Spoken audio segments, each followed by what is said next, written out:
옆에 분들이랑 인사하시겠습니다. 잘 될 것입니다. 반드시 잘 될 것입니다. 오히려 잘 될 것입니다. 임대하십니다.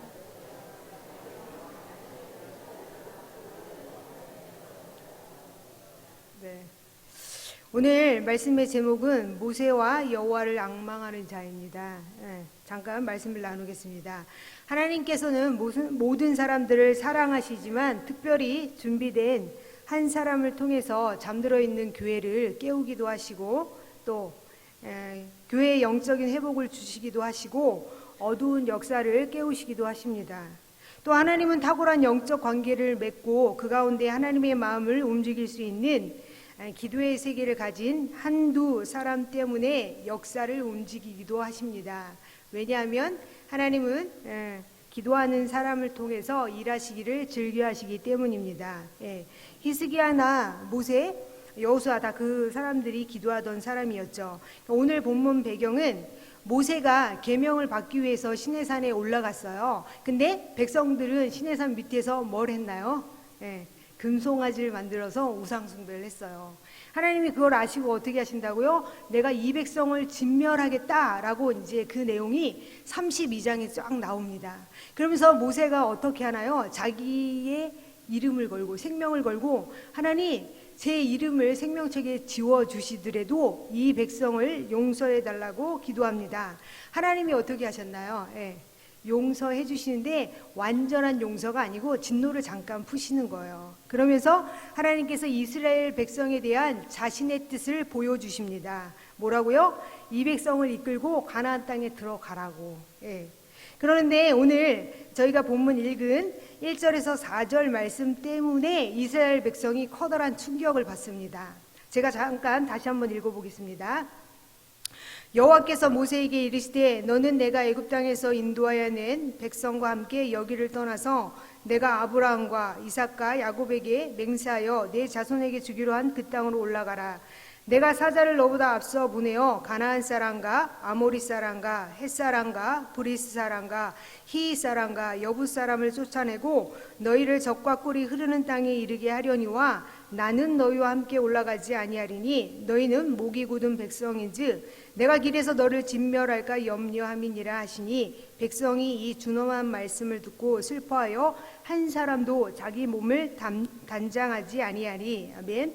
자, 이 같은 하나님의 말씀을 들은 이스라엘 백성이 비로소 우상 숭배하다가 어떻게 해요? 제정신이 돌아왔어요. 그래서 근데 그러면서 이스라엘 백성이 영적으로 어두울 때에 늘 하던 말이 있어요. 우리를 애굽에서 인도해낸 모세는 어디 있느냐라고 얘기했어요. 근데 하나님이 뭐라 그랬냐요? 내가 너희를 출애굽시켰어. 근데 영적으로 어두우니까 어떻게 돼요? 어려울 때 찾는 게 아니고 사람이 눈에 들어오는 거예요. 그러고 나서 이 말씀을 듣고 하나님께서 가나안 땅에 그러니까 우상을 만들게 된 것도 이와 같은 영적으로 어두운 상태에서 일어난 일입니다. 그러면서 하나님이 잠깐 진노를 푸시고 가나안 땅을 주겠다고 약속하셨어요. 근데 이스라엘 백성들이 큰 슬픔에 잠겼어요. 왜냐하면 4절에 이런 말씀이 나와요. 백성이 이 준엄한 말씀을 듣고 슬퍼하여 한 사람도 자기의 몸을 단장하지 아니하니 여기 이게 준엄한 말씀이란 게 히브리어에 보면은 재앙의 말씀이다 라고 나와 있어요. 표준 세번역에는 참담한 말씀이다 라고 나와 있는 거예요. 그러니까 이 말씀을 들었는데 뭐예요? 이게 가나안 땅을 주겠다, 약속의 땅을 주겠다. 근데 왜 이게 재앙의 말씀으로 이스라엘 백성이 이게 다가왔을까요? 33절 출애굽기 33절 3절 후반부에 있는 이 말씀 때문이에요. 뭐예요? 나는 너희와 함께 올라가지 아니하리니 이것에 주목했기 때문에 이스라엘 백성들이 하나님이 가나안 땅을 너희에게 주겠다고 해도 그 말씀이 재앙의 말씀으로 다가온 거예요.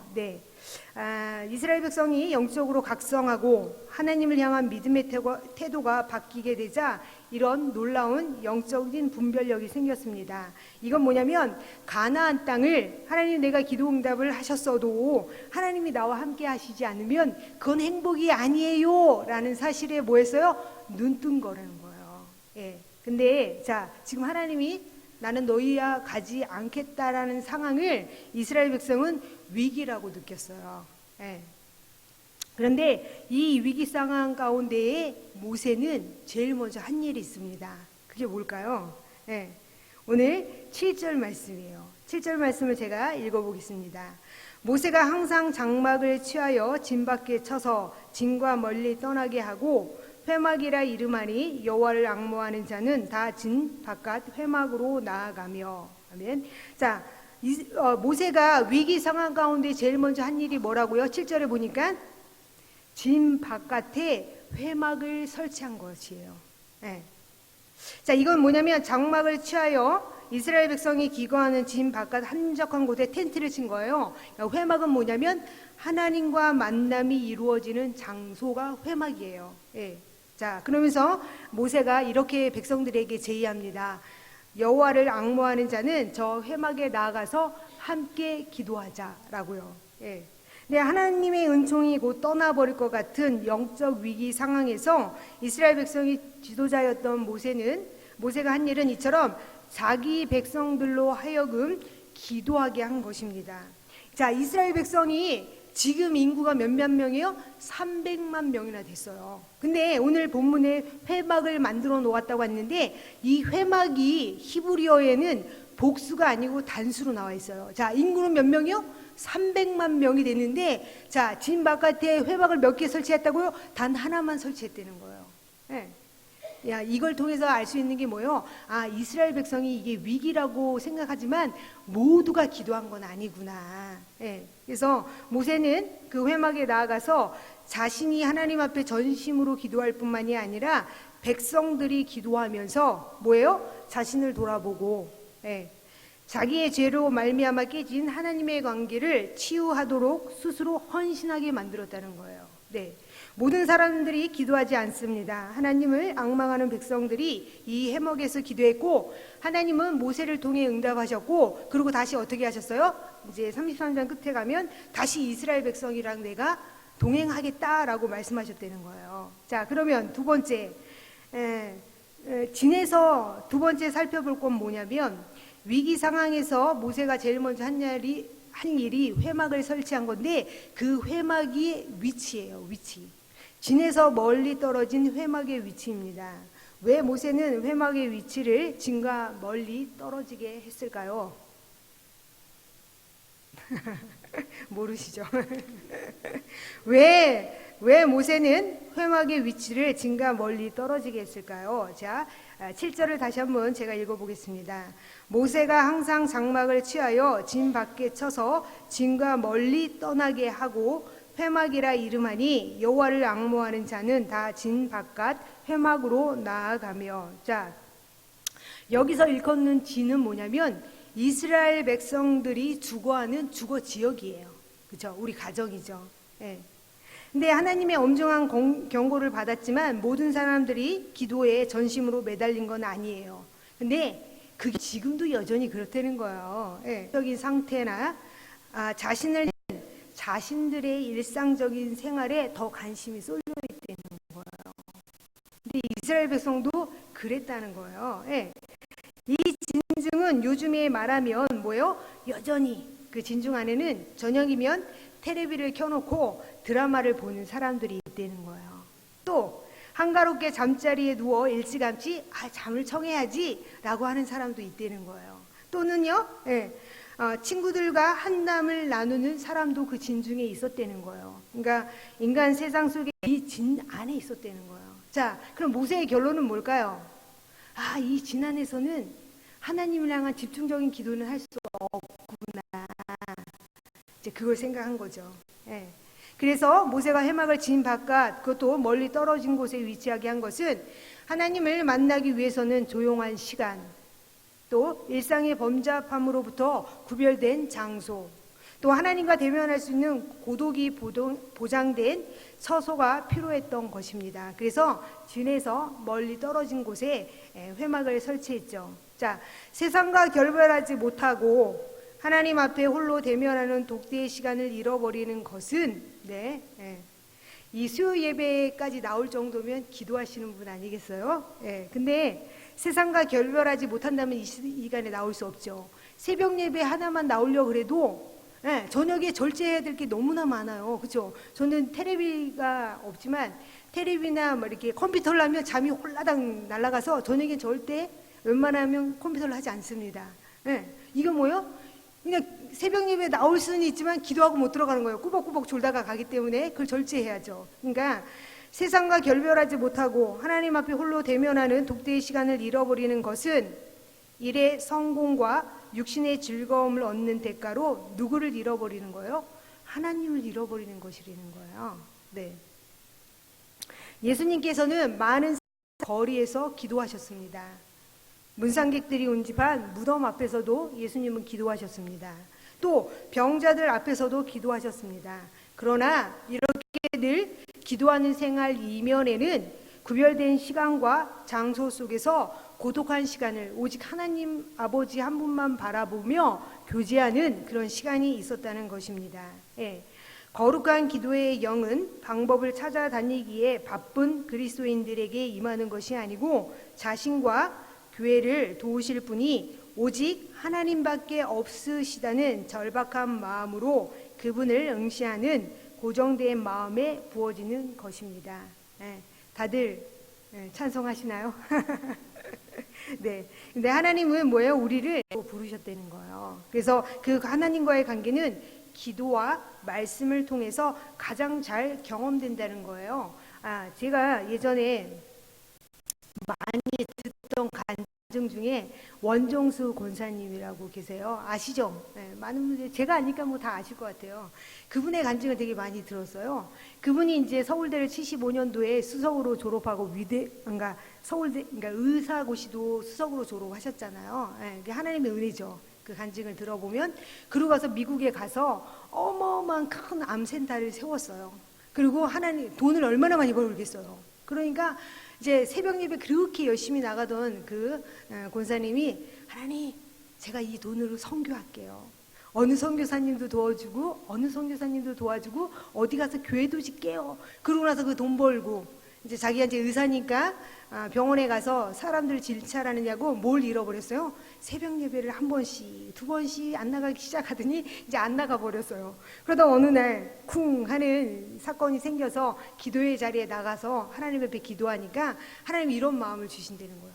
하나님 제가 돈으로 이런 일도 하고 저런 일도 했어요. 그랬더니 하나님이 주시는 마음이 뭐예요?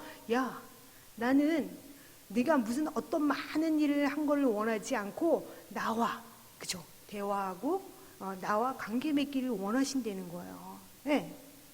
네. 그래서 오늘 이 본문을 통해서 그 원정수 권사님이 생각났어요. 네. 자, 그러고 자 모세가 그러면 세 번째 모세와 함께 그러니까 모세가 회막에 나갔는데 혼자 나아가지 않았죠? 누구랑 같이 나갔나요? 7절에 보니까 네? 네. 7절을 제가 잠깐 뒤에 부분을 읽어보겠습니다. 회막이라 이름하니 여호와를 앙모하는 자는 다 진 바깥 회막으로 나아가며 네. 네. 누구랑 같이 나아갔죠? 모세랑 함께 회막에 나가 기도했던 사람들은 여호와를 앙모하는 자들이었습니다. 예, 이 사람들은 누구냐면 위기의 상황 속에서 진에 가만히 머무를 수 없다라고 생각해서 기다릴 수 없다라고 생각해서 진 밖으로 나가서 해마까지 뚜벅뚜벅 걸어 나갔죠. 예.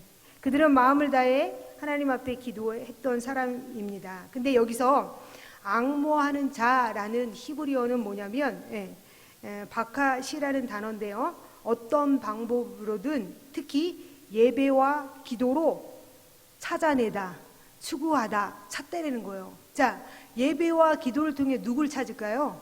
누구를 추구할까요? 네? 하나님을 찾겠죠. 그래서 여호와를 앙모하는 자는 뭐냐면 하나님을 찾는 사람이라는 거예요. 네. 그러면 자 여기에 여호와를 앙모하는 자도 있었는데 오늘 본문은 읽지 않았지만 8절에도 10절에도 세 부류의 사람이 나와요. 자 7절에는 어떤 사람이 나왔죠? 여호와를 앙망하는 사람이 나왔죠. 두 부류가 나왔잖아요. 자 8절을 다 같이 읽어보겠습니다. 모세가 회막으로 나아갈 때에는 백성이 다 일어나 자기 장막 문에 서서 모세가 회막에 들어가기까지 바라보며 자 또 한 사람의 부류가 나오는데 이 부류는 누군가요? 7절에는 여호와를 앙망하는 자가 회막으로 나아갔고 8절에는 자기 장막문에 서서 뭐예요? 바라보는 사람이 있었다는 거예요. 네. 네, 두 번째 부류죠. 자, 세 번째 부류가 10절에 나옵니다. 다 같이 한번 읽어보겠습니다. 모든 백성이 해막문에 구름 기둥이 서 있는 것을 보고 다 일어나 각기 장막문에 서서 예배하며. 네. 자, 세 번째 부류가 나오죠. 어떤 부류인가요? 각자 장막문에 서서 어떻게 해요? 거예요. 자, 예. 근데 준비하면서 이게 연관되는 말씀이라고 생각해서 사무엘상 3장 18절에 이런 말씀이 있어요. 이 말씀은 뭐냐면 제가 잠깐 읽어드리겠습니다. 사무엘이 그것을 그에게 자세히 말하고 조금도 숨기지 아니하니 그가 이르되 이는 여호와이시니 선하신 대로 하실 것이니라 하니라. 아멘. 이 말씀은 뭐냐면 자, 사무엘이 엘리가 영적으로 어두워졌잖아요. 그렇죠? 그래서 근데 하나님께서 처음 사무엘을 부르시잖아요. 그리고 주신 말씀이 뭔가요? 엘리의 집안이 그죠? 하나님 심판하실 거라는 거예요. 근데 그 심판의 말씀이 얼마나 무서우냐면 사무엘상 3장 11절에 후반부에 이런 말씀이 있어요. 그것을 듣는 자마다 두 귀가 울리리라. 엄청난 심판을 하시겠다는 거죠. 근데 그래서 사무엘을 오전에 부릅니다. 사무엘아, 하나님이 뭐라고 하셨니? 나에게 조금도 숨김없이 얘기해다오. 그래서 사무엘이 얘기했어요. 그리고 오늘 사무엘상 3장 18절에 엘리가 이 말을 하는 거예요. 뭐냐면 여호와이시니 선하신 대로 하실 것이니라. 이 얘기는 뭐냐면 지금 우리 집안이 쫄딱 망한다고 하는데 하나님께서 선하신 대로 하시겠지. 아니 지금 여호와를 악마하는 자처럼 하나님 앞에 나아가서 자기를 돌아보고 회개하며 하나님 살려주세요 라고 해야 되는데 두 번째 부류와 세 번째 부류처럼 하나님이 선하시니까 선하시게 가만히 있는 모습을 볼 수 있습니다. 여기 앉아 계신 분이나 저나 어떤 위기의 상황을 갖고 계십니까? 겉모습으로는 저는 새벽에도 나오고 저녁에도 나오고 겉모습으로 여호와를 악망하는 자처럼 보이지만 저에게 내 마음을 보시겠죠. 그렇죠? 마음을 보시면서 뭐라고 생각하실까요? 여전히 제가 모든 사람들이 기도의 자리에 나오지만 그죠? 어떨 때는 이런 분이 있을 거예요. 나는 주일 예배 한 번이면 돼. 더 이상 예배를 늘리는 거는 하나님께 얽매이는 것 같아 라고 하니까요. 더 이상 기도하고 싶지 않고 더 이상 말씀 읽고 싶지 않고 말씀을 적용해서 순종하고 싶지 않고 입술로만 하고 싶다면 사람들의 마음을 감찰하신 그 하나님에게는 속일 수 없기 때문에 그게 저는 위기라고 생각해요. 마태복음 9장 15절 말씀에도 이런 말씀이 있어요. 예수께서 그들에게 이르시되 혼인집 손님들이 슬퍼할 수 있느냐? 그러나 신랑을 빼앗길 날이 이르리니 그때에는 금식할 것이니라. 이 땅에 내 마음에 있는 예수님을 빼앗길 일이 얼마나 많습니까? 그러니까 예수님이 내 안에 있을 땐 금식하지 않아도 되지만, 그죠? 그 만약에 세상에 때리는 물질 때문에 인간관계 때문에 빼앗겼다면 너 지금 기도해야 될 때 아니냐? 이제 그 말씀이라 이거죠. 네. 그래서 이 위기상 속에서 처분만 기다리지 않고 여호와를 앙망하는 자는 회막에 그것도 멀리 지금 나오신 분들이 진에서 회막까지 열심히 나오시지 않았나요? 예.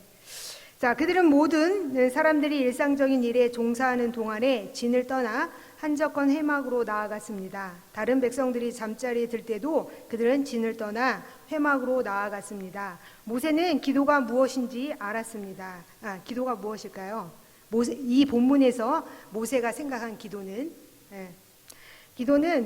기도하는 이들의 마음이 속된 것으로부터 분리되어야 된다는 걸 모세가 알았다는 거예요. 자, 이 얘기는 하나 뭐냐면 제가 예전에 교회학교 교사 세미나에 참석했을 때 그 강사분이 이제 교사들의 영적인 삶에 대해서 강의할 때 기도에 대한 삶을 강의했어요. 그러니까 교사들은 어떤 분들이에요? 잃어버린 영혼들을 구하는 하나님의 그죠? 도구로 쓰임 받는 분들이잖아요. 근데 그분들에게 가장 중요한 게 뭐냐면 교사로서 그러니까 여기 뭐 교사를 대상으로 하는 건 아니지만 하나님과의 관계 회복이 제일 중요하다는 거예요. 그래서 베드로처럼 뭐예요? 하나님 예수님을 만나기 위해서 갈릴리 해변으로 나가야 된다고 그런 말씀을 했어요. 그랬더니 어떤 한 분이 질문하시는 거예요. 그러면 우리에게 갈릴리 해변은 어디냐고, 내가 지금 이스라엘에 가야 되냐고. 그랬더니 그분이 이렇게 얘기했어요. 거기에 대답하지 않고 새벽 예배 다니십니까? 물어봤어요. 아니요, 저는 새벽 기도에 나오지 않는데요. 근데 그분이 이렇게 말씀했어요. 그러면 내일 아침부터 평소에 안 나오시던 새벽 기도를 나와 보시겠다고 결심해 보시지 않으시겠습니까? 새벽에 주실 하나님의 은혜를 기대하면서 교회당에 나오십시오. 은혜로운 예배를 마친 후에 고요한 예배당 한 구석에서 홀로 하나님께 기도하십시오. 거기가 당신의 갈릴리 해변이라고. 또 수요 예배가 끝나고, 그죠? 불을 다 끄고 각자 가지고 나오신 기도 제목과 교회의 필수 기도 제목을 놓고 기도할 때에 그 장소가 갈릴리 해변일 수 있죠. 또 금요 기도회 때에 간절히 저희가 그때는 마음껏 통성으로 기도하라고 말씀드렸잖아요. 일주일에 한 번은. 그때가 정말 말씀을 듣고 말씀을 붙잡고 간절히 기도할 때가 거기가 예수님을 만날 수 있는 갈릴리 해변일 수 있다는 거예요. 네. 그래서 오늘 모세가 만들어 놓은 기도 처소에 나아갔던 사람들이 바로 그런 사람들이었습니다. 여기 앉아 계신 분은 세 부류 중에 어느 부류에 마음이 동하십니까? 대답을 듣지 않아도 다 첫 번째라고 생각합니다. 아무도 하나님을 찾는 이가 없는 세상에서 우리는 하나님을 추구하며 살아감으로써 세상 사람들에게 우리가 찾는 하나님이 누구신지 보여주기 위해서 선택된 백성입니다. 자, 이 위기 가운데 여호와를 앙망하는 사람들이 기도의 짐을 진 용사였습니다. 얼마나 복된 사람들입니까? 그들은 기도로 하나님을 섬김으로 역사를 움직였습니다. 자, 문제는 기도하는 사람이 많지 않기 때문에 문제가 아니라 기도하도록 부름받은 사람이 자신을 모두 바치는 기도를 하지 않는 것이 문제입니다. 여기 나오신 분들은, 새벽 예배 나오시는 분들은 기도의 사명을 갖고 계시지 않나요? 다시 한번 뒤돌아 보시기 바랍니다. 예수님께서는 육신의 골고다의 십자가를 지고 승리하시기 전에 먼저 영적으로 승리하신 겟세마네 동산에 기도가 있었습니다. 기도로 승리하지 않는데 삶에 가서 승리한다? 그건 거짓말이라는 거예요. 여러분 자신을 믿지 마십시오. 저도 예수님 믿고 나서 절대 저를 믿지 않습니다. 왜냐하면 예수 믿기 전에 잘된 게 하나도 없기 때문에. 제가 해서 예수 믿고 나서 말씀 때문에, 기도 때문에 제가 옳은 길을 선택할 수 있다라고 생각하지, 제 혼자 스스로 말씀을 읽지 않았는데, 기도하지 않았는데 제가 선한 것을 알 수 있다? 100% 죄인이기 때문에 그럴 수 없습니다. 자, 오늘 게으름을 벗삼아 때로는 나태와 안일 속에서 살아가는 사람이 내일 전심으로 하나님을 찾아 기도하실 거라고, 그럴 수 없다는 거예요. 오늘 기도가 되지 않지만 오늘 몸부림을 치는 그 사람이 내일 하나님 앞에 전심으로 기도할 수 있습니다. 먼저 태만과 안일의 진중을 떠나십시오. 그래서 여호와를 앙망하는 사람들이 몸부림치며 하나님께 기도할 때 하나님께서 모세에게 응답하시고 다시 동행해야겠다는 하나님의 증표를 보여주신 것처럼 그런 은혜가 여기 앉아 계신 모든 성도님과 저에게 있기를 간절히 바랍니다. 여러분은 기도하기 원하시는 하나님의 마음을 알면서도 단지 진중에 머물고 있는 현실 만족에 빠진 다수가 되시렵니까? 아니면 기도로 역사를 움직이는 소수가 되시렵니까? 기도하시겠습니다. 말씀을 생각하시면서 잠깐 기도하십니다. 고마우신 하나님, 오늘 말씀을 통해서 기도가 무엇인지 잠깐 살펴보았습니다. 내 마음에 예수님이 가득한데 세상의 많은 유혹으로 빼앗긴 것이 있다면 하나님 회개합니다. 용서하여 주시옵고